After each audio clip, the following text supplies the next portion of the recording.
Hey everyone, in this video, I'll guide you step by step on how to create a project folder, add a file, and open the terminal in Visual Studio Code. So let's get started. First, we're going to create a new project folder. So go to the top left corner of Visual Studio Code and click on File.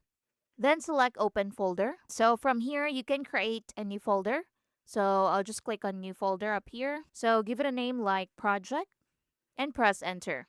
After that, double-click the folder to open it. Then click on Select Folder down here. If you see a prompt asking if you trust the authors, just click Yes, I trust the authors to continue. Now that your project folder is ready, let's create a new file. So on the left side, hover over the project file and right here, you will see New File, tap on it. Click on that, then type a file name. So for example, if you're working with Python, so you can name it like app.py, then press enter. So this will create a Python file. If you're using JavaScript instead, you can create another file the same way. Click the new file icon again, name it something like app.js, and press enter. Now you'll have a JavaScript file ready to use.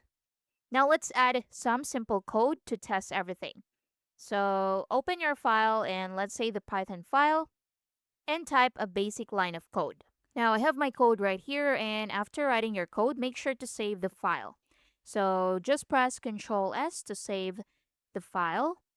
Now let's open the terminal. So go to the top menu and click on terminal. Then right here, select new terminal. So you'll see the terminal open at the bottom of the screen. Now to run your Python file, just type python app.py. Then press enter.